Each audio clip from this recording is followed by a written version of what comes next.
Hello, ನಾನು ನಿಮ್ಮ ಪ್ರೀತಿಯ ವರ್ಷು. ನೆನ್ನೆ ಟ್ರಿಪ್ ಪ್ಲ್ಯಾನ್ ಕ್ಯಾನ್ಸಲ್ ಆಗಿ ಇವತ್ತು 4:00ವರೆಗೆ ಇದೆ. ಹೊರಟ್ವಿ ಊರಿಗೆ. ಹೋಗ್ಬೇಕಾದ್ರೆ ಟೀ ಕುಡಿಯೋಣ ಅನ್ನಿಸ್ತು. ಸೊ ಟೀ ಕುಡಿಯೋಣ ಅಂತ ನಿಲ್ಲಿಸ್ದ್ವಿ. ತಂದೂರಿ ಟೀ ಮಸ್ತಾಗಿರುತ್ತೆ.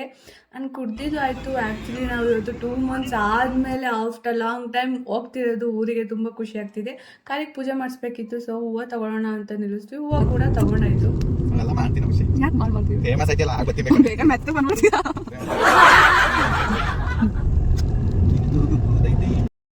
ಫೈನಲಿ ಊರಿಗೆ ರೀಚ್ ಆದ್ವಿ. ಹೋಗಿದ ತಕ್ಷಣ ನಮ್ಮಮ್ಮ ಕಾಫಿ ಕೊಟ್ಟರು, ಕುಡ್ದು ಆಯಿತು. ಆ್ಯಂಡ್ ರೆಡಿ ಆಗಿ ದೇವಸ್ಥಾನಕ್ಕೆ ಹೋದ್ವಿ.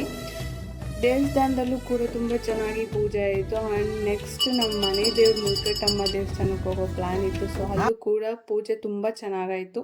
ಬರಬೇಕಾದ್ರೆ ಒಳ್ಳೆ ರೆಸ್ಟೋರೆಂಟ್ ಹುಡುಕ್ತಿದ್ವಿ. ಇಲ್ಲಿ ಬ್ರದರ್ಸ್ ರೆಸ್ಟೋರೆಂಟ್ಸ್ ಇತ್ತು. ಸೊ ಅಲ್ಲಿ ಊಟಕ್ಕೆ ಹೋಗೋಣ ಅಂತ ಹೊರಟ್ವಿ. ಊಟ ಮುಗಿಸಿ ಹೊರಟ್ವಿ. ತುಂಬ ಚೆನ್ನಾಗಿತ್ತು. ಫ್ಯಾಮಿಲಿ ಜೊತೆ ಟೈಮ್ ಸ್ಪೆಂಡ್ ಮಾಡಿದ್ದು. ಪ್ಲೀಸ್ ಸಬ್ಸ್ಕ್ರೈಬ್ ಮಾಡಿ, ಲೈಕ್ ಮಾಡಿ, ಶೇರ್ ಮಾಡಿ. Love you.